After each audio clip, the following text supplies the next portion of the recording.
ಚಂಡೆಯಲ್ಲಿ ಆಚರಿಸ್ತಾ ಇದ್ದಾರೆ. ಯಕ್ಷಗಾನ ಪ್ರಾರ್ಥನೆಯೊಂದಿಗೆ ಕಾರ್ಯಕ್ರಮದ ಶುಭಾರಂಭ.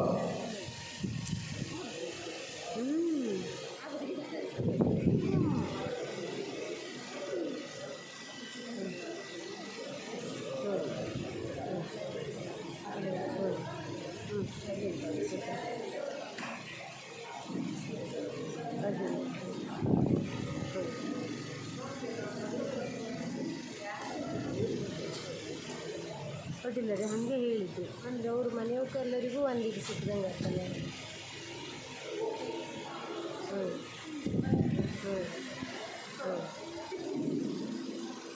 ಹೇಳಿದ್ವಿ ಅದಕ್ಕೆ ಮುನ್ನುಡಿ ಬೆನ್ನುಡಿ ಯಾರದ್ದಾರು ಆಶಯ ನುಡಿ ಹಂಗಿದ್ದು ನೋಡಿ ಇದ್ದರೆ ಅದ್ರೂ ಇದು ಮಾಡ್ತೀನಿ ಎಲ್ಲ ಸೇರಿಸ್ಕೊಂಡು ಅಡ್ವೈಸ್ ಆಗ್ಬೋದು.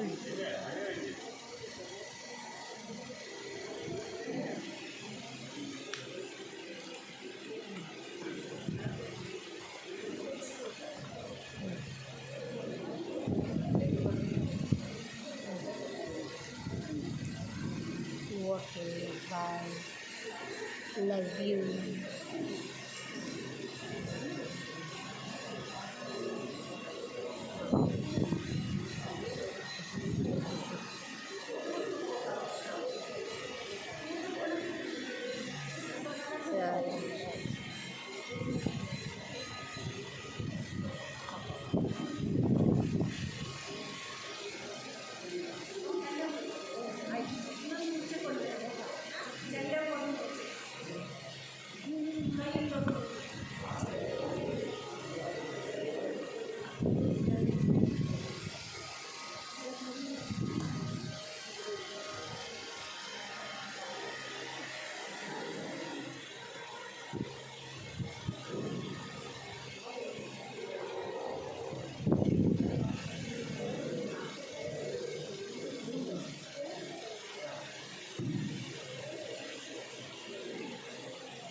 ಈಗ ಸೇರಿದ ಸರ್ವರನ್ನು ಆತ್ಮೀಯವಾಗಿ ಸ್ವಾಗತಿಸುತ್ತಾ ಪ್ರಾಸ್ತಾವಿಕ ಮಾತುಗಳನ್ನಾಡುತ್ತಿದ್ದಾರೆ ಯಕ್ಷಗಂಗೆ ಸಂಸ್ಥೆಯ ಅಧ್ಯಕ್ಷರಾಗಿರ್ತಕ್ಕಂಥ ಶ್ರೀಮತಿ ನಿರ್ಮಲಾ ಹೆಡೆಗೋಳಿಗೊಪ್ಪ.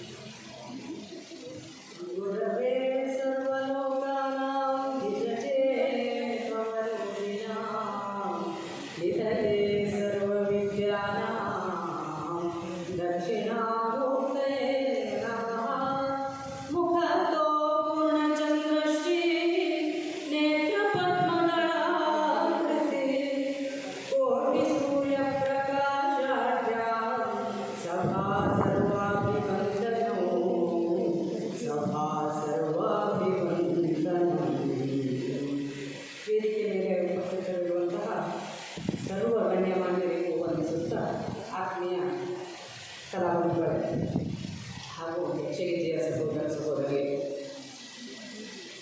ಇಂತಹ ಒಂದು ಕಾರ್ಯಕ್ರಮವನ್ನು ಸಂಘಟಿಸಬೇಕು ಅಂತ ಬಹಳಷ್ಟು ದಿನ ಅಂದರೆ 2 ವರ್ಷಗಳಿಂದ ನಾನು ಆಲೋಚನೆ ಮಾಡಿದ್ದು, ವಿಚಾರ ಮಾಡಿದ್ದು. ನಮ್ಮ ಗೋಡೆಯವರು ಸಿಗಲಿ, ಉಮಾಕಾಂತ್ ಭಟ್ರು ಸಿಗಲಿ, ಸಿಕ್ಕಾಗೆಲ್ಲ ಹೀಗೊಂದು ಕಾರ್ಯಕ್ರಮ ಮಾಡಬೇಕು, ನಿಮ್ಮ ಸಹಕಾರ ಬೇಕು ಅಂತ ಕೇಳ್ತಾ ಇದ್ದೆ. ನೀ ಯಾವಾಗ ಬೇಕಾದರೂ ಹೇಳು ಮಾರೈತಿ, ನಾವು ಬರ್ತೇವೆ ಅಂತ ಹೇಳಿದರು. ಇಂತಹ ಒಂದು ಸಂದರ್ಭದಲ್ಲಿ ಇವತ್ತು ನಾವೆಲ್ಲರೂ ಸೇರಿ ಕಾರ್ಯಕ್ರಮವನ್ನು ಉದ್ಘಾಟನೆ ಮಾಡುವಂತಹ ಹಂತಕ್ಕೆ ಬಂದಿದ್ದೇವೆ. ಈ ಕಾರ್ಯಕ್ರಮದಲ್ಲಿ ನಮ್ಮ ಕಾರ್ಯಕ್ರಮದ ಉದ್ಘಾಟಕರಾಗಿ ಗೋಪಾಲಕೃಷ್ಣ ಭಾಗವತ್ ಕಡಪ ಯಕ್ಷಗಾನ ಪತ್ರಿಕೆಯ ಸಂಪಾದಕರು ನಮ್ಮ ಜೊತೆ ಇದ್ದಾರೆ. ಅವರು ಸಹ 2 ತಿಂಗಳ ಹಿಂದೆ ಕೇಳಿದಾಗ ಒಪ್ಪಿಕೊಂಡಿದ್ದರು. ಖಂಡಿತವಾಗಿ ಇವತ್ತು ಬಂದು ನಮ್ಮ ಜೊತೆ ಇದ್ದಾರೆ. ಅವರಿಗೆ ಹೃತ್ಪೂರ್ವಕವಾದಂತಹ ಸ್ವಾಗತವನ್ನು ನಮ್ಮೆಲ್ಲರ ಪರವಾಗಿ ಕೊಡ್ತಾ ಇದ್ದೇವೆ. ಹಾಗೆ ಇವತ್ತಿನ ಕರ್ನಾಟಕ ಯಕ್ಷಗಾನ ಅಕಾಡೆಮಿಯವರು ನಮ್ಮ ಕಾರ್ಯಕ್ರಮಕ್ಕೆ ಸಹಯೋಗವನ್ನು ನೀಡ್ತಾ ಇದ್ದಾರೆ. ಅಲ್ಲದೆ ಈ ಸಹಯೋಗವನ್ನು ನೀಡಲಿಕ್ಕೆ ಸಹಕಾರವನ್ನು ಸಹ ನಮ್ಮ ಭಾಗದ ಸದಸ್ಯರಾದಂತಹ ಶ್ರೀಯುತ ವಿದ್ಯಾಧರ ಜರ್ಮಣಿಯವರು ನಮಗೆ ಸಹಕಾರವನ್ನು ಕೊಟ್ಟಿದ್ದಾರೆ. ಅವರಿಗೂ ಸಹ ಇವತ್ತು ನಮ್ಮ ಕಾರ್ಯಕ್ರಮದ ಉದ್ಘಾಟನೆ ಇರ್ತದೆ, ಹಾಗೆ 2ನೇ ತಾರೀಕಿಗೆ ಸಮಾರೋಪ ಇರ್ತದೆ. ನೀವು ಯಾವತ್ತಾದರೂ ಬಂದು ನಮಗೆ ಉಪಸ್ಥಿತಿ ಬೇಕು ಅಂತ ಕೇಳಿಕೊಂಡಾಗ ಇವತ್ತೇ ಬರ್ತೇನೆ ಅಂತ ಬಂದು ನಮ್ಮ ಜೊತೆಯಲ್ಲಿ ಇವತ್ತು ಇದ್ದಾರೆ. ಅವರಿಗೆ ಹೃತ್ಪೂರ್ವಕವಾದಂತಹ ಸ್ವಾಗತವನ್ನು ಕೊಡ್ತಾ ಇದ್ದೇನೆ. 3 ಹಿರಿಯರಾದಂತಹ ಗಣ್ಯಮಾನ್ಯರು ನಮ್ಮ ಜೊತೆಯಲ್ಲಿ ಇದ್ದಾರೆ.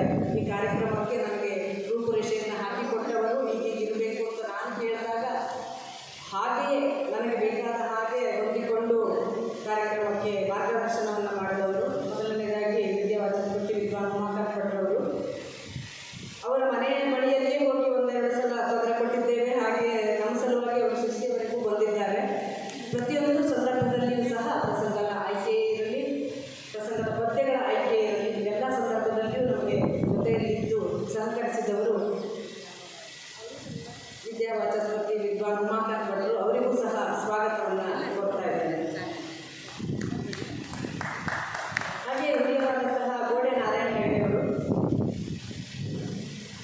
ನಮ್ಮ ಕಾರ್ಯಕ್ರಮದಲ್ಲಿ ಯಾವತ್ತೂ ಸಹಜವಾಗಿಯೇ ಶಿಸ್ತಿಗೆ ಮಗಳ ಮನೆಗೆ ಬಂದಾಗ ಯಾವುದೇ ಕಾರ್ಯಕ್ರಮ ಇದ್ದರೂ ಬಂದು ಇಲ್ಲಿ ಉಪಸ್ಥಿತರಾಗಿರುವಂಥವರು, ಯಾವತ್ತೂ ಪ್ರೋತ್ಸಾಹವನ್ನು ಸಹಕಾರವನ್ನು ನೀಡುವಂಥವರು.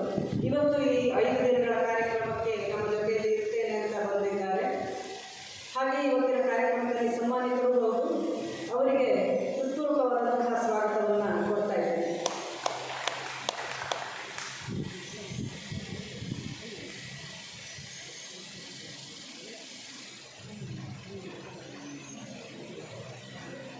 ಸುಬ್ರಾಯ ಭಾಗವತ್ ಕಪ್ಪಗೆರೆಯವರು, ನಾವು ಕಳೆದ ವರ್ಷ ವಾರ್ಷಿಕೋತ್ಸವದ ಮರುದಿವಸ ಅಲ್ಲಿ ಒಂದು ವಿಶ್ವೋತ್ಪತ್ತಿ ಯಕ್ಷಗಾನವನ್ನು ಮಾಡಲಿಕ್ಕೆ ಹೋಗಿದ್ವಿ.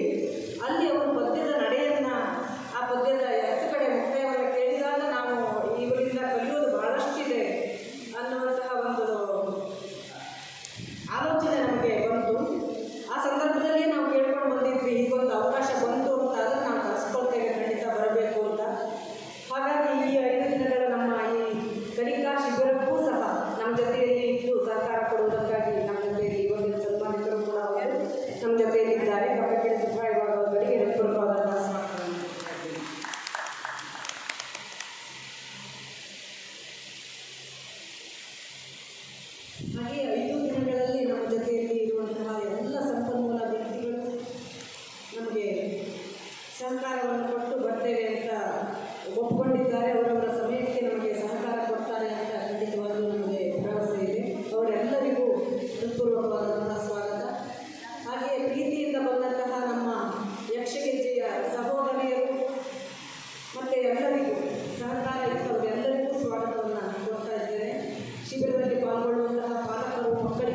ಸ್ವಾಗತ. ಹಾಗೆಯೇ ನಮ್ಮ ಕಾರ್ಯಕ್ರಮ ಯಾವಾಗಿದೆ ಅಂದರೆ ಪೇಪರ್ನಲ್ಲಿ ಬಂದರೂ ಸಹ ಒಬ್ಬೊಂದು ಕಾರ್ಯಕ್ರಮ ಪೇಪರಲ್ಲಿ ಇದೆ ಬರ್ತೇವೆ ಅಂತ ಹೇಳಿ ಅವರಾಗಿಯೇ ಫೋನ್ ಮಾಡಿ ಕೇಳಿಕೊಂಡು ಬರುವವರು ಇದ್ದಾರೆ. ಅವರಿಗೂ ಸಹ ಪೂರ್ವವಾದಂತಹ ಸ್ವಾಗತ. ಎಮ್ಮನಗರೆ ಕಲ್ಲೂರು ಅಶೋಕ ಸಿಗಾರು ಹಾಗೆ ಪಿ.ಪಿ. ವೈಶಾಲಿ ಅವರು ಬೆಳಗ್ಗೆನೇ ಬಂದು ಇಲ್ಲಿ ತಯಾರಿ ಮಾಡ್ಕೊಂಡು ಹೋದ್ರು. ಉದ್ಘಾಟನೆ ಸಮಯಕ್ಕೆ ಖಂಡಿತವಾಗಿ ಬರಬೇಕು ಇದನ್ನು ಫೋನ್ ಮಾಡಬೇಕು ಅಂತ ಹೇಳಿದೆ. ಆ ಸಮಯಕ್ಕೆ ಬಂದು ಇಲ್ಲಿ ನಮ್ಮ ಜೊತೆ ಇದ್ದಾರೆ. ಅವರಿಗೂ ಸಹ ಹೃತ್ಪೂರ್ವಕವಾದಂತಹ ಸ್ವಾಗತ. ಈ ಒಂದು ಕಾರ್ಯಕ್ರಮವನ್ನು ಆಯೋಜನೆ ಮಾಡಿಕೊಂಡಾಗ ನಾನು ನಿರೂಪಕರಾಗಿ ನೀವೇ ಬರಬೇಕು ಅಂತ ಹಕ್ಕಿಮನೆ ಸುರೇಶನ್ನೇ ಅವರಲ್ಲಿ ಕೇಳಿಕೊಳ್ಳುವುದು. ಇವತ್ತಿನ ಉದ್ಘಾಟನಾ ಸಮಾರಂಭಕ್ಕೆ ಹಾಗೂ ಸಮಾರೋಪ ಸಮಾರಂಭಕ್ಕೆ ನಮಗೆ ನಿರೂಪಕರಾಗಿ ಅವರು ನಮ್ಮ ಜೊತೆಯಲ್ಲಿದ್ದಾರೆ. ಅವರಿಗೂ ಸಹ ಸ್ವಾಗತವನ್ನು ಕೊಡ್ತಾ ಇದ್ದೇನೆ.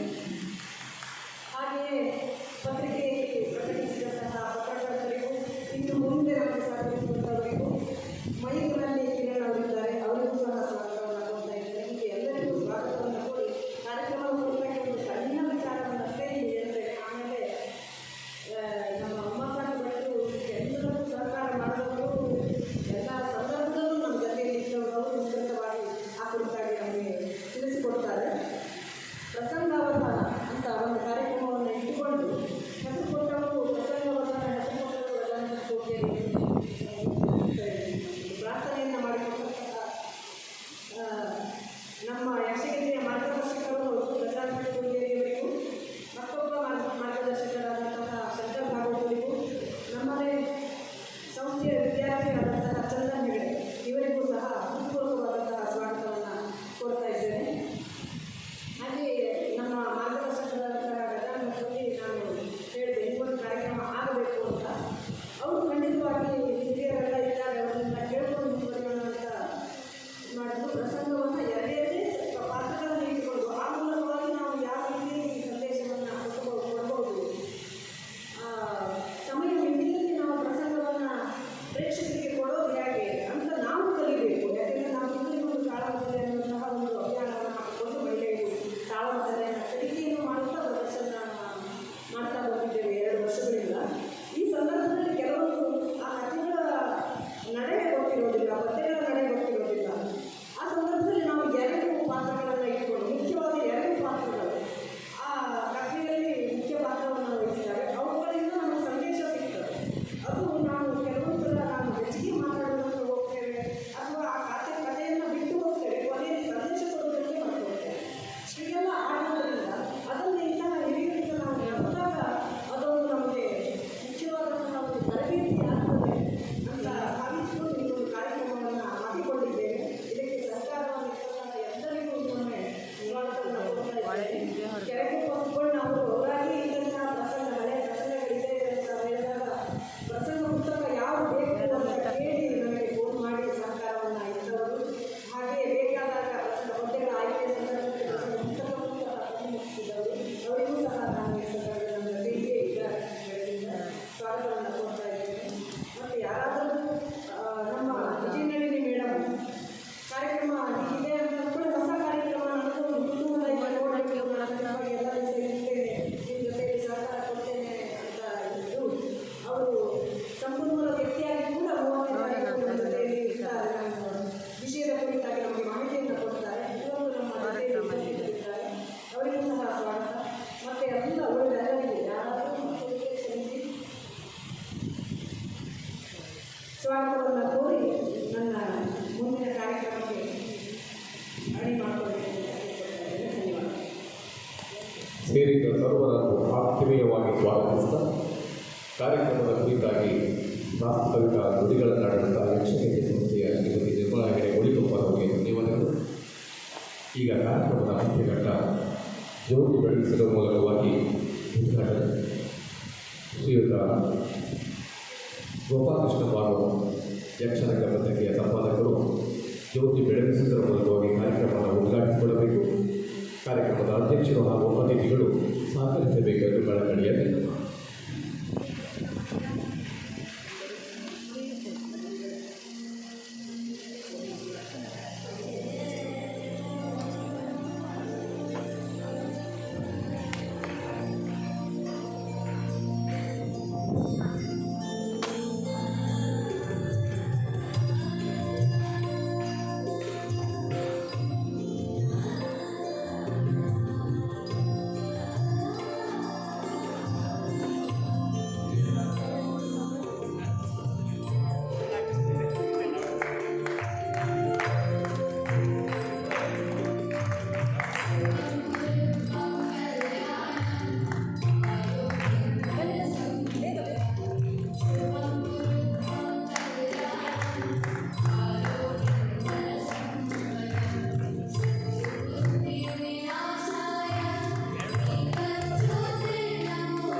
ವೇದಿಕೆಯ ಗಣ್ಯರೆಲ್ಲ ಈ ಕಾರ್ಯಕ್ರಮವನ್ನು ಉದ್ಘಾಟಿಸುತ್ತಿದ್ದಾರೆ.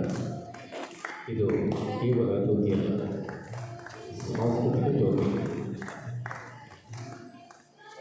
ನಮ್ಮ ಅದ್ಭುತ ಕಲೆಯನ್ನು ಬೆಳಗಿಸುವ ಜ್ಯೋತಿ.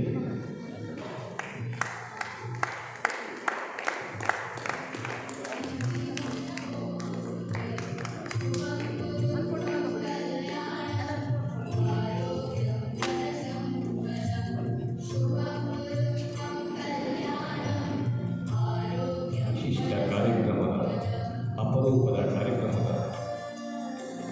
ವಿದ್ಯುಕ್ತವಾದ ಉದ್ಘಾಟನೆ ಇಂದು ಪೂರ್ಣಗೊಂಡಿದೆ. ಸುಂದರ ಸರಳ ಸಮಾರಂಭದಲ್ಲಿ ಜ್ಯೋತಿ ಬೆಳಗಿಸುವುದರ ಮೂಲಕವಾಗಿ ಉದ್ಘಾಟಿಸಿದ ಶ್ರೀಯುತ ಗೋಪಾಲಕೃಷ್ಣ ಭಾಗವತರು ತಮ್ಮ ಅರ್ಥಪೂರ್ಣ ಅನಿಸಿಕೆಗಳೊಂದಿಗೆ ನಮ್ಮ ಮುಂದೆ. ಇವತ್ತಿನ ತಾಳಮದ್ದಲೆಯಲ್ಲಿ ಭಾಗವಹಿಸುವಂತಹ ನಮ್ಮ ಕಲಾವಿದರು ಉಳಿದವರೆಲ್ಲ ವೇದಿಕೆಯಲ್ಲಿದ್ದಾರೆ. ಹಿಮ್ಮೇಳದವರು ಶ್ರೀಯುತ ಊರೂರು ಸುಬ್ರಹ್ಮಣ್ಯ ಹೆಗಡೆಯವರು ಇವತ್ತು ನಮ್ಮ ಜೊತೆಯಲ್ಲಿ 2 ಪಾತ್ರಗಳನ್ನು ನಮಗೆ ಪ್ರಸ್ತುತಿ ಮಾಡಿಕೊಡ್ತಾ ಇದ್ದಾರೆ, ನಿರ್ವಹಣೆ ಮಾಡಿಕೊಡ್ತಾ ಇದ್ದಾರೆ. ಅವರಿಗೂ ಸಹ ಸ್ವಾಗತವನ್ನು ಕೋರ್ತಾ ಇದ್ದಾರೆ. ಧನ್ಯವಾದಗಳು. ಉದ್ಘಾಟಕರ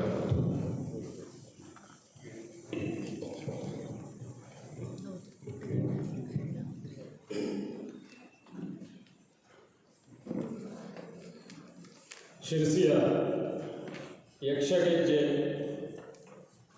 ಈ ಒಂದು ಸಂಘಟನೆಯವರು ಆಯೋಜಿಸಿದ ಕರ್ನಾಟಕ ಯಕ್ಷಗಾನ ಅಕಾಡೆಮಿಯವರ ಸಹಯೋಗದಲ್ಲಿ ಆಯೋಜಿಸಿದಂಥ ಈ ಒಂದು ವಿನೂತನವಾದಂಥ ಬೌದ್ಧಿಕ ಕಾರ್ಯಕ್ರಮ ಪ್ರಸಂಗಾವಧಾನ, ಸಂವಾದ ಮತ್ತು ಸಂದೇಶ.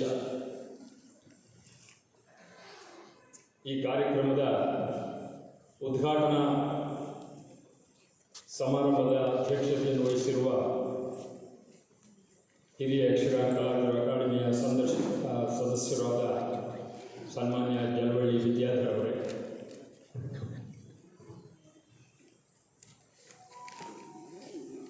ವೇದಿಕೆ ಮೇಲೆ ಉಪಸ್ಥಿತರಿರುವಂಥ ನಮ್ಮ ಯಕ್ಷಗಾನ ರಂಗಭೂಮಿಯ ಅತ್ಯಂತ ಹಿರಿಯ ಕಲಾವಿದರು, 86 ವರ್ಷದ ತರುಣ ಕಲಾವಿದರು. ಆಗ ಅವರು ಅತ್ಯಂತ ಉತ್ಸಾಹದಿಂದ ಎಲ್ಲರಿಗಿಂತ ಮೊದಲು ನಡ್ಕೊಂಡು ಬಂದರು. ನಾನು ಅವರಿಗೆ ಹೇಳಿದೆ, 84 ವರ್ಷದಲ್ಲೂ ನಿಮಗೆ ಅಲ್ಲ ಮಾರ, ನನಗೆ 86 ಆಯಿತು. ರಥಸಪ್ತಮಿ ಬಂದರೆ ಕಳೆದ 2 ತಿಂಗಳ ತನಕ ರಥಸಪ್ತಮಿ ಬಂದರೆ ನನಗೆ 86 ಆಯಿತು ಅಂತ. ಅವರ ಉತ್ಸಾಹವು ನಮ್ಮ ತರುಣರಿಗೆಲ್ಲ ಪ್ರೇರಣೆ ಆಗ್ತದೆ. ಅವರ ಉಪಸ್ಥಿತಿ, ಅವರ ಒಟ್ಟಿಗೆ ಕುರಿತು ಈ ಒಂದು ಕಾರ್ಯಕ್ರಮದಲ್ಲಿ ಭಾಗವಹಿಸುವುದಕ್ಕೆ ನನಗೆ ಹೆಮ್ಮೆ ಅನಿಸ್ತದೆ. ಸನ್ಮಾನ್ಯ ಗೋಡೆ ನಾರಾಯಣ ಹೆಗಡೆಯವರೇ ಹಾಗೂ ಹಿರಿಯ ಯಕ್ಷಗಾನ ಭಾಗವತರಾದ ಕೆಪಿಕೆರೆ ಸುಬ್ರಾಯ ಭಾಗವತರೇ ಹಾಗೂ ವಿದ್ಯಾವಾಚಸ್ಪತಿ, ನಮ್ಮ ಉತ್ತರ ಕನ್ನಡ ಜಿಲ್ಲೆಯ ತಾಳಮದ್ದಲೆ ಕ್ಷೇತ್ರದ ಹೆಮ್ಮೆ ವಿದ್ವಾನ್ ಉಮಾಕಾಂತ ಭಟ್ರವರೇ ಹಾಗೂ ಸಂಘಟಕ ಪ್ರಮುಖರಾದ ಶ್ರೀಮತಿ ನಿರ್ಮಲಾ ಹೆಗಡೆಯವರೇ ಹಾಗೂ ಇಲ್ಲಿ ಸೇರಿದಂಥ ಎಲ್ಲ ಯಕ್ಷಗಾನ ಆಸಕ್ತ, ಯಕ್ಷಗಾನದ ಸಕ್ರಿಯ ಕಲಾವಿದರು ಕೂಡ ಇದ್ದಾರೆ. ಅವರೆಲ್ಲರಿಗೂ ನನ್ನ ವಂದನೆಗಳನ್ನು ಹೇಳ್ತಾ, ಪ್ರಾರಂಭದಲ್ಲಿ ನಾನು ಈ ಸಂಘಟಕರಿಗೆ ನನ್ನ ಧನ್ಯವಾದವನ್ನು ಹೇಳ್ಬಿಡ್ತೇನೆ. ಯಾಕೆಂದರೆ ಮಾತಾಡೋ ಗಡಿಬಿಡಿಯಲ್ಲಿ ಆಮೇಲೆ ಅದನ್ನು ಹೇಳೋದಕ್ಕೆ ಮರ್ತೋಗ್ತದೆ ಅಷ್ಟು. ಈ ಎಲ್ಲ ಹಿರಿಯರ ಮಧ್ಯದಲ್ಲಿ ಹಿರಿಯನಾದಂಥ ನನಗೆ ಉದ್ಘಾಟನೆ ಮಾಡುವಂಥ ಅವಕಾಶವನ್ನು ಕೊಟ್ಟಂಥ ಸಂಘಟನೆಯವರಿಗೆ ಪ್ರಾರಂಭದಲ್ಲಿಯೇ ನಾನು ನನ್ನ ಕೃತಜ್ಞತೆಗಳನ್ನು ಸಮರ್ಪಿಸುತ್ತೇನೆ. ಹಾಗೆಯೇ ಈ ಬೌದ್ಧಿಕವಾದ ಯಕ್ಷಗಾನದ ಚಟುವಟಿಕೆಗಳು ನಾವು ಕಳೆದ ಅನೇಕ ವರ್ಷಗಳಿಂದ ನಾನು ಮಾಡಿದ ಕೆಲಸವೇ. ನಮ್ಮ ಯಕ್ಷರಂಗ ಪತ್ರಿಕೆ ಪ್ರಾರಂಭವಾಗಿ 20 ವರ್ಷ ಆಯಿತು. ಪ್ರಾರಂಭದ 1-2 ವರ್ಷ ನಾನು ಪ್ರೇಕ್ಷಕನಾಗಿ ಕೂತ್ಕೊಳ್ತಾ ಇದ್ದೆ. ಆಮೇಲೆ ನಿಧಾನಕ್ಕೆ ನನಗೆ ಬಡ್ತಿಯಾಗಿ ಮುಂದಿನ ಸಾಲಿಗೊಂಡು, ಆಮೇಲೆ ಸಂಪನ್ಮೂಲ ವ್ಯಕ್ತಿಯಾಗಿ ಈಗ ಉದ್ಘಾಟನೆ ಮಾಡುವಲ್ಲಿವರೆಗೆ ನಾನು ಬಂದುಕೊಂಡಿದ್ದೆ.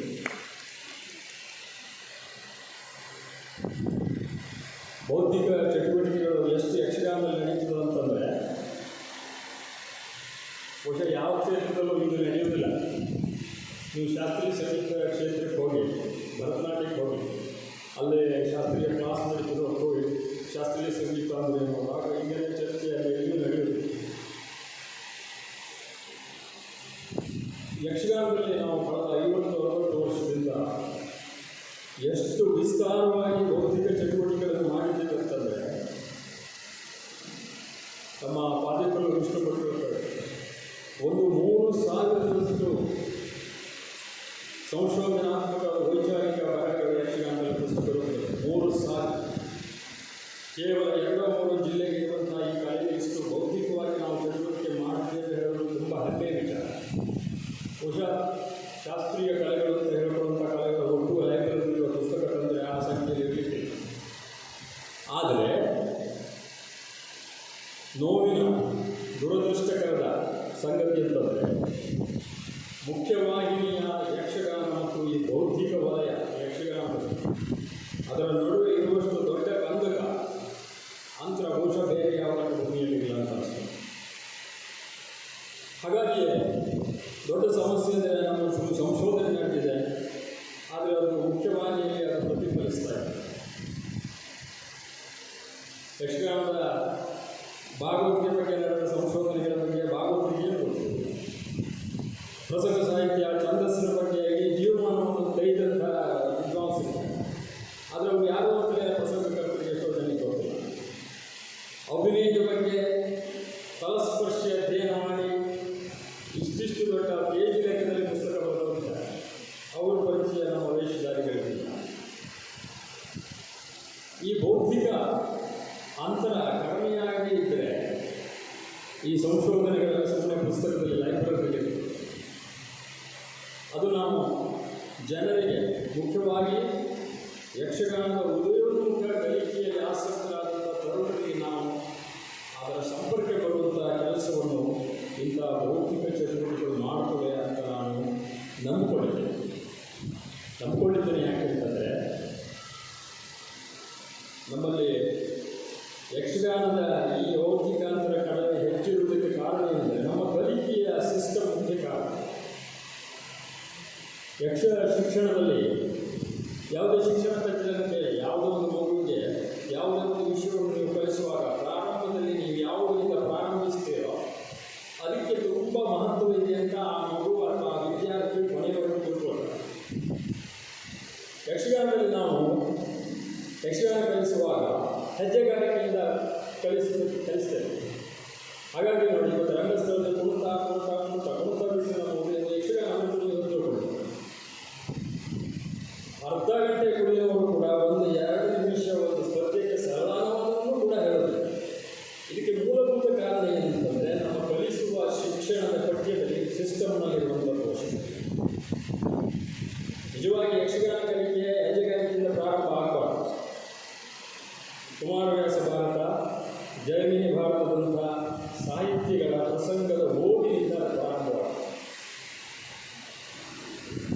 ಜೈಮಿನಿ ಭಾರತ ಕುಮಾರವ್ಯಾಸವನ್ನು ಒಂದು ಹುಡುಗ ಅಥವಾ ಒಬ್ಬ ವಿದ್ಯಾರ್ಥಿ ಪ್ರತಿ ದಿವಸ 15 ನಿಮಿಷ ದೊಡ್ಡದಾಗಿ ಓದಿದೆ. 6 ತಿಂಗಳು ಅವನು ಓದಿದ ಅಂತಾರೆ. ನಂತರದಲ್ಲಿ ಅವನ ಬಾಯಿಯಲ್ಲಿ ಬರುವಂಥ ಕನ್ನಡವೇ ಬೇರೆ. ಅದಕ್ಕೆ ಸಂಗೀತದ ಶಕ್ತಿ, ಕರುಣಾನಂದವನ್ನು ಕೊಡುವ ಸಂಗೀತದ ಶಕ್ತಿ ಆ ಭಾಷೆ ಇರ್ತದೆ. ನಮ್ಮ ವಿದ್ಯಾರ್ಥಿಗಳಲ್ಲಿ ನೋಡಿ, ಕಲಿಸುವ ಅನೇಕ ಶಿಕ್ಷಕರನ್ನು ನಾನು ನೋಡಿದೆ. ಅವರು ಇರುವಂಥ ಅದಕ್ಕೆ ಈ ವ್ಯವಸ್ಥೆ ಕೂಡ ಕಾರಣ.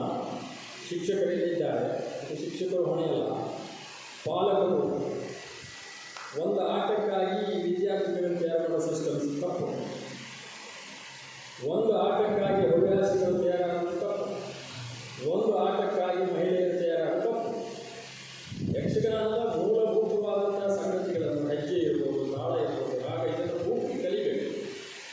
ಕಲಿತ ಮೇಲೆ ನಿಧಾನವಾಗಿ ಒಂದೊಂದು ಪೋಷಕ ಪಾತ್ರವನ್ನು ಮಾಡ್ತಾ ಅವ ವೇಷಧಾರಿ ಆಗುವುದು ಕ್ರಮ. ಶಾಸ್ತ್ರೀಯ ಸಂಗೀತದಲ್ಲೆಲ್ಲ ಹಾಗೇ ಇದೆ. ನೀವು ಶಾಸ್ತ್ರೀಯ ಹಿಂದೂಸ್ತಾನಿ ಸಂಗೀತ ಕ್ಲಾಸಿಗೆ ಹೋಗಿ ಹಿಂದೂಸ್ತಾನಿ ಸಂಗೀತಗಾರರು ಹಾಡುವಂಥ ಶಾಸ್ತ್ರೀಯ ಪ್ರಸ್ತುತಿಗೆ ವಿಲಂಬಿತ ಏಕಕಾಲದ ಖ್ಯಾಲ್ ಗಾಯನ ಅಂತ ಹೇಳ್ತಾರೆ. ಅವ್ರು ಸೇರಿದ ಮರುದಿವಸಕ್ಕೆ ಶಂಕರ್ ಬಾಬು ಇದ್ದಾರೆ. ಮರುದಿವಸ ಖ್ಯಾಲ್ ಗಾಯನ ಮಾಡಲಿಕ್ಕೆ ಬರೋದಿಲ್ಲ, ಮಾಡಲಿಕ್ಕೆ ಕೊಡೋದಿಲ್ಲ. ಸರಿಗಮ ಪದನಿಸಕ್ಕೆ 1 ತಿಂಗಳು ತಗೊಳ್ತಾರೆ, ಜಂಟಿ ವರ್ಷ, ಹೀಗೆ ಒಂದು 6 ತಿಂಗಳು ಅವನಿಗೆ ಅದನ್ನು ಸರಿ ಮಾಡೋದಕ್ಕೆ ಸಿಗ್ತದೆ. ಹಾಗೆ ಕಲಿಯುವಾಗ ಮಗುವಿಗೆ ಎಲ್ಲಾದರೂ ಅವನು ಡೈವರ್ಟ್ ಆಗಿಬಿಡ್ಬೋದು ಅಂತ ಒಂದು ಸಣ್ಣ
ಯಕ್ಷಗಾನ ಶಾಲೆಗಳು ಗುರುಗಳಿಗೂ ಕೂಡ ಇದನ್ನು ಮಾಡಬೇಕಾದ ಅನಿವಾರ್ಯ ಸ್ಥಿತಿ.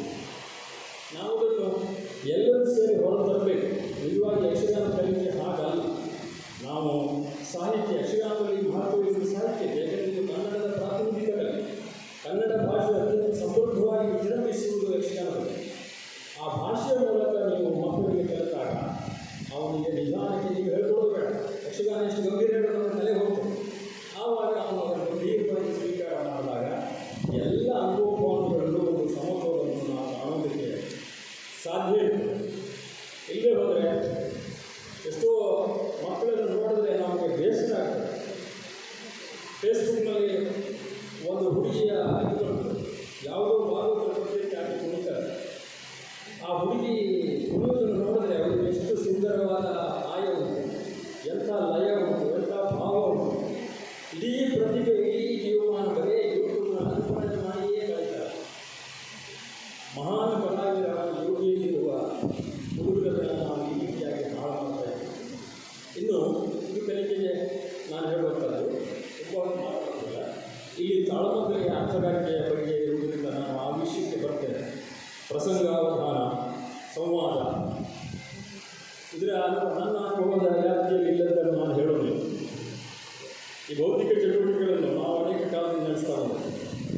ನಮ್ಮ ಯಕ್ಷರಂಗ ಪತ್ರಿಕೆಯ ದಶಮಾನೋತ್ಸವದ ಸಂದರ್ಭದಲ್ಲಿ ನಾವು ತಾಳಮದ್ದಲೆ ತರಬೇತಿ ಶಿಬಿರದ ಒಂದು ಪರಿಕಲ್ಪನೆಯನ್ನು ಸಾಮಾನ್ಯ ಹೊಸದವರ ಮಾರ್ಗದರ್ಶನದಲ್ಲಿ ಮಾಡಿದೆವು.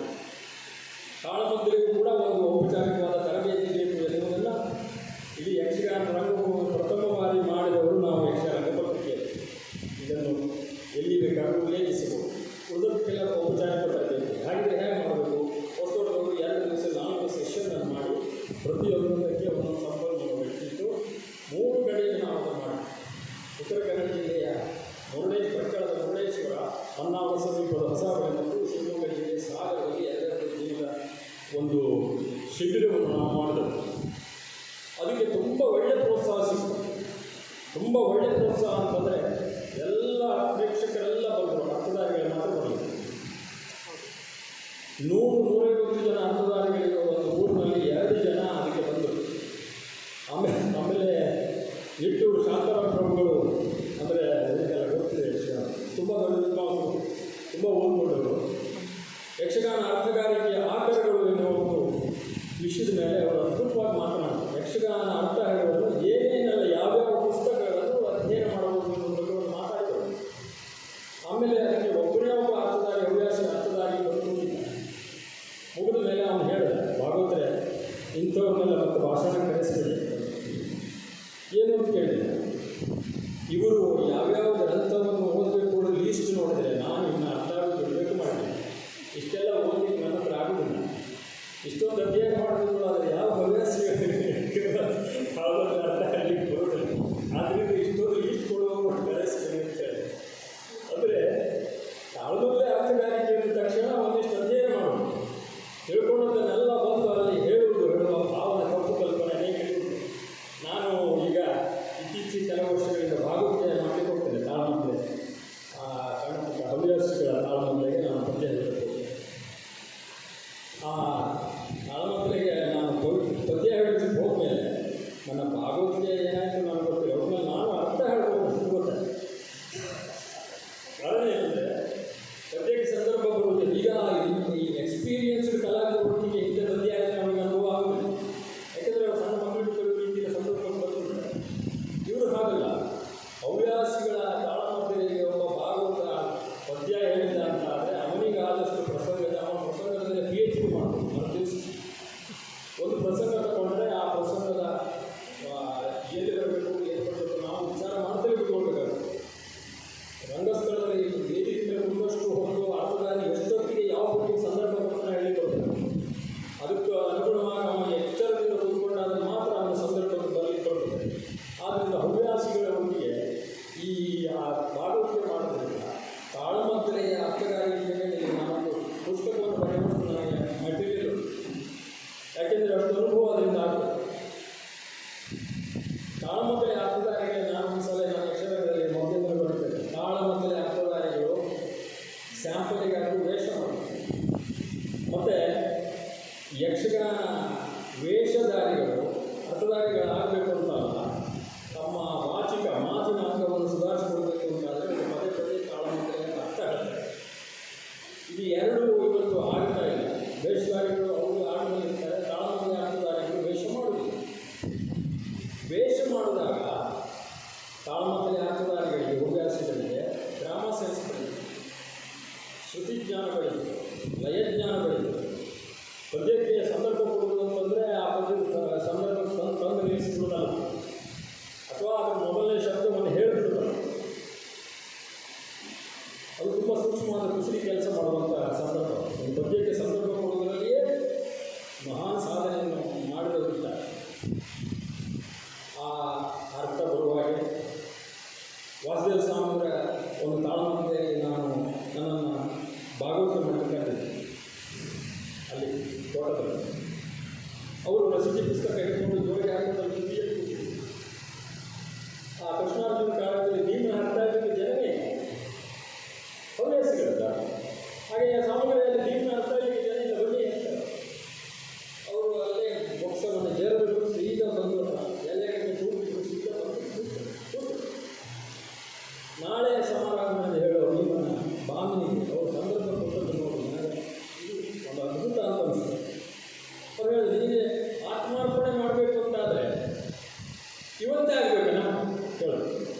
ಆವಾಗ ಎಂಥ ಭಾಗವತರಿಗಳು ನಾಳೆ ನಾಳೆ ಸಮಾರಂಭದಲ್ಲಿ ಹೇಳೋದಕ್ಕೆ ಸಂದರ್ಭವನ್ನು ಅಷ್ಟು ಅದ್ಭುತವಾಗಿ ಹೇಳ್ಕೊಡ್ತಾರೆ.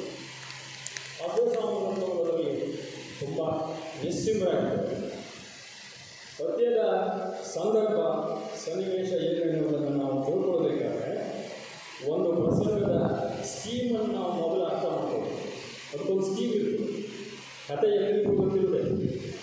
ಅದರಲ್ಲಿ ತುಂಬ ವೇದ ಪುರಾಣ ಉಪನಿಷತ್ತು ಓದೋದ್ರಿಂದ ಪ್ರಯೋಜನ ಬರುವುದಿಲ್ಲ. ನಾರಾಯಣ ಹಂತದಲ್ಲಿ ಎಲ್ಲಿ ಯಾವನ್ನು ಹೇಳಬೇಕು ಅನ್ನೋದು ಪ್ರಸಂಗದಲ್ಲಿ ಅನಿವಾರ್ಯವಾಗಿ ತೆಗೆದುಕೊಳ್ಳಬೇಕಾದಂಥ ಪದ್ಯ ಕಾಣ್ತದೆ. ಬಿಟ್ಟರು ನಡೆಯುವಂಥದ್ದು ತಗೊಳ್ಳೇಬಾರದಂಥ ಪದ್ಯಗಳಿರ್ತದೆ. ಇದನ್ನು ಅರ್ಥದಲ್ಲಿ ತಿಳ್ಕೊಳ್ಬೇಕಂದ್ರೆ ಗಣಪತಿ ಪೂಜೆ ಗಣಪತಿ ಸ್ಥಿತಿಯಿಂದ ಮಂಗಳದೊಳಗೆ ಒಂದು ಬಾರಿಯಾದರೂ ಅವ ಓದಬೇಕು. ಓದಿ ಸಣ್ಣ ಪಾತ್ರದಿಂದ ಪ್ರಾರಂಭ. ಈಗ ನಮ್ಮಲ್ಲಿ ಬಾಳಕರಿಗೆ ಸಣ್ಣ ಪಾತ್ರದಲ್ಲೂ ತುಂಬ ಇದು ಉಂಟು. ನಾವು ತಾಳ್ಮದ್ದಲೆ ಸಂಘ ಮಾಡ್ಕೊಂಡು ಈ ಸಣ್ಣ ಪಾತ್ರ ದೊಡ್ಡ ಪಾತ್ರದಿಂದಾಗಿ ತಾಳ್ಮದ್ದಲೆ ಸಂಘವನ್ನು ನಿಲ್ಲಿಸುವ ಪರಿಸ್ಥಿತಿ ಬರ್ತದೆ. ಯಾಕೆಂದರೆ ಪ್ರತಿಯೊಬ್ಬರಿಗೂ ಭೀಷ್ಮ ಮತ್ತು ಭೀಷ್ಮ ಆಗುತ್ತೆ, ಇಲ್ಲ ಕೃಷ್ಣ ಆಗುತ್ತೆ. ಇದು ವಾಲಿಯವರಾದರೆ ಇದು ವಾಲಿ ಆಗಬೇಕು, ಇಲ್ಲ ರಾಮ ಆಗಬೇಕು, ಇದು ಸುಗ್ರೀವ ಆಗಬೇಕು. ಮತ್ತು ಹನುಮಂತನೆಲ್ಲ ಕೊಟ್ಟರೆ ಮುಂದೆ ತಾಳ್ಮದ್ದಲೆ ಹೋಗೋದು. ಈ ಪರಿಸ್ಥಿತಿ ಉಂಟು. ಈ ತಪ್ಪು ಭಾವನೆಯನ್ನು ಮೊದಲು ಹವ್ಯಾಸಿಗಳು ಉಳಿಯನ್ನು ತೆಗೆದುಹಾಕಿ ಒಂದೇ ಪದ್ಯದ ಒಂದು ಪದ್ಯವೂ ಇಲ್ಲದೆ ಹೋದ ಪಾತ್ರವನ್ನು ಮಹಾನ್ ಕಲಾವಿದರು ಅದ್ಭುತವಾಗಿ ಮಾಡಿದ್ದ ದಾಖಲೆ ಉಂಟು. ಶೈಲಿ ಗೋಪಾಲಕೃಷ್ಣ ಕೆಸರಿ ಮಾರುಕಾಪುರ ವಸಿಷ್ಠ ಪದ್ಯವೇ ಇದೆ. ಅದರಲ್ಲಿ ಕುಂಬಳೆ ಸುಂದರ ಅವರು ಭಾರತಕ್ಕೆ ಫೇಮಸ್, ಗೋವಿಂದ ಭಟ್ರು ರಾಮನಿಗೆ ಫೇಮಸ್. ಮತ್ತು ಮಡ್ರಾಸಿ ನಮ್ಮ ತಂದೆಯವರು ಹೇಳ್ತಿದ್ದಾರೆ, ಮಡ್ರಾಸಿಗೆ ಕರ್ಕೊಂಡು ಹೋಗಿದ್ದಾರೆ ಶೈಲಿಗೆ, ಅವ್ರು ಮಾಡಿಸ್ಬೇಕಲ್ಲ. ಆವಾಗ ಅವರು ವಸಿಷ್ಠನನ್ನು ಮಾಡಿ ಈ ಕೆಸೆಟ್ ಸಿಗ್ತದೆ ಯೂಟ್ಯೂಬ್ ಸಿಗ್ತದೆ. ಆವಾಗ ಬಂದು ನಾನು ತಾಯಿಯ ತಲೆ ಕಡಿತೇನೆ ಅಂತ ಕುಂಬಳೆ ಸುಂದರ ಬೊಬ್ಬಳೆ ವಸಿಷ್ಠ ತಲೆ ಅಂತ. ಯಾಕೆ ಮುಳ್ಳಿನಿಂದ ತೆಗಿಬೇಕು. ಆಗ ಶೈಲಿಕರು ಹೇಳ್ತಾರೆ, ಅರ್ಥಶಾಸ್ತ್ರದಲ್ಲಿ ಮಾತ್ರ ಮುಳ್ಳಿನಿಂದ ತೆಗೆಯುತ್ತಾರೆ, ಬೆಂಕಿಯಿಂದ ನಿಲ್ಲಿಸೋದಕ್ಕಾಗ್ತದೆ ಕೇಳೋದು. ನಾನು ಒಂದು SSLC ಕೇಳಿ ನಂತರ ಕೇಳಿ ಇವತ್ತಿಗೂ ನೆನಪುಂಟ.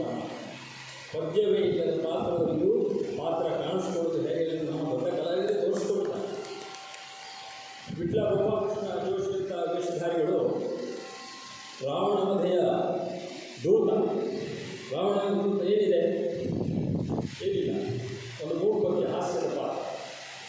ಶ್ರೇಣಿಯಂಥ ಅರ್ಥಧಾರಿಗಳು ಕೂಡ ಹಿಂದೆ ಮುಂದಾಗುವ ರೀತಿಯಲ್ಲಿ ಅವರು ಆ ಒಂದು ಪಾತ್ರದ ಅರ್ಥ ಹೇಳಿದ್ದನ್ನು ದಾಖಲೆ. ಸಣ್ಣ ಪಾತ್ರ ಅಂತ ನಾವು ತೆಗೆದಿಡಬೇಕಾದ ಅಗತ್ಯವಿದೆ. ಕೆಲವೊಂದು ಪಾತ್ರಗಳು ಸಣ್ಣದಾದರೂ ಕೂಡ ಇಡೀ ಎಲ್ಲ ಅರ್ಥಧಾರಿಗಳಿಂದ ಅದನ್ನು ವಿಜೃಂಭಿಸೋದೇ ತಾಳ್ಮದ್ದಲೆ ವಿಶೇಷತೆ. ಇಲ್ಲಿ ಆಶುತ್ವ, ಸಣ್ಣ ಪಾತ್ರಗಳು ಕೂಡ ದೊಡ್ಡದಾಗಿ ವಿಜೃಂಭಿಸುವುದಕ್ಕೆ ಈ ಆಶುತ್ವ ಕಲಾವಿದರಿಗೆ ಅವಕಾಶ ಕೊಡುತ್ತೆ.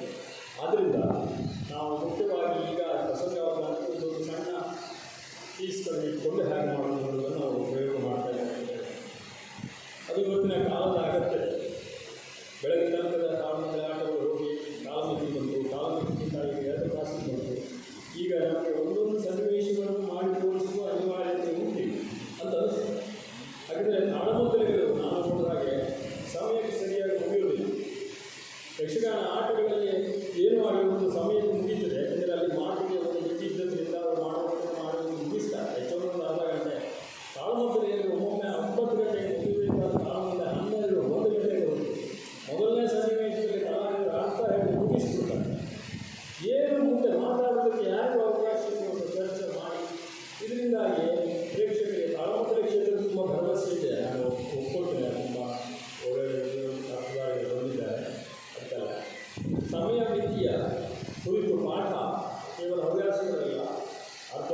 ಅವಕಾಶ ಒದಗಿ ಒಂದು ಸಾಮಾನ್ಯವಾಗಿ ನಾವು ವೇದಿಕೆ ಕಾರ್ಯಕ್ರಮಕ್ಕೆ ಹೋಗುವಾಗ ಸಾಮಾನ್ಯ ಲೇಟ್ ಆಗಿರ್ತದೆ ಮತ್ತು ನಂತರದಲ್ಲಿ ಕಾರಣದಲ್ಲಿ ಆಗಲಿ ನನಗೆ ಮಾತಿಗೆ ಹೋಗಿ 5 ನಿಮಿಷ 10 ನಿಮಿಷ ಅಂತ ಹೇಳ್ತಾ ಇದ್ದಾರೆ.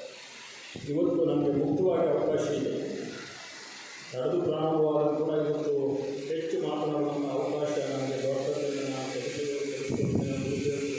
ಗೊತ್ತಿಲ್ಲ.